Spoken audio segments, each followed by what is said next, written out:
Known as the miracle plant, aloe vera has a tremendous history of healing over the centuries, and it's still a popular form of healing.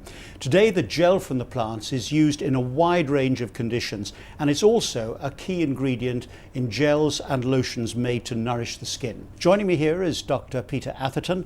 Peter, why is aloe such an important plant? What is really special about it?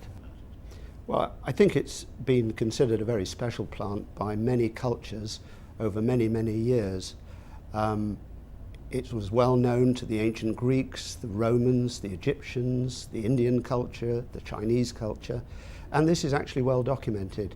There's one particular important piece of evidence called the Ebers Papyrus that was excavated in Thebes in 1858 by the Egyptologist George Ebers. And this document was found to have originated in the reign of the pharaoh Amenhotep, who reigned in about 1552 BC. But in the document, it alludes to aloe being used in the previous 2,000 years. So we can say, you know, it's been around 4,000 years. And why do you recommend using it as a supplement on a daily basis? Largely for two reasons. One is it's just a jolly good health tonic because it contains 30 or so minerals, vitamins and trace elements that I believe are often deficient in our food these days because we're just not eating food that's as fresh as we used to eat. It has certain specific advantages in that it contains painkillers and anti-inflammatory components.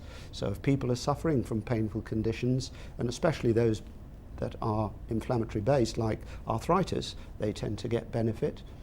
It also contains a long chain sugar or polysaccharide which affects the immune system.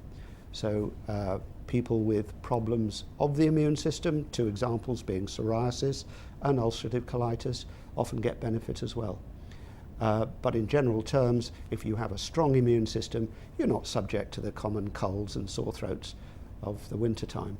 So aloe vera consumers tend to be more healthy. It seems incredible that one product could do all of those things. What's the magic ingredient? I don't believe there is a magic ingredient, but people might say if there were one, it would be that polysaccharide, that long chain sugar, because in the States they've actually extracted that and made it into a drug.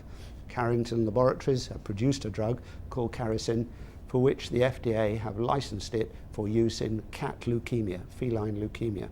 And is there any recent clinical evidence to actually prove the health benefits? Oh yes, there have been a lot of trials, not so many clinical trials, unfortunately, but many laboratory trials. But Forever Living have recently carried out a clinical trial here in London, at the Royal London Hospital, in the use of aloe vera gel in the treatment of ulcerative colitis, which I said is an immune disorder. And it was shown to benefit these people, even at cellular level, which I think is important.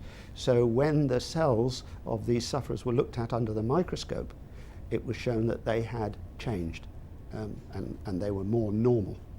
So yes, there is evidence, and hopefully we'll be gathering some more within the next few weeks when our next trial, sponsored by Forever, starts into the treatment of osteoarthritis. There'll be some 200 odd patients involved over 2 years. So that's a really exciting prospect. I'm looking forward to the results of that, which I'm pretty convinced will be positive.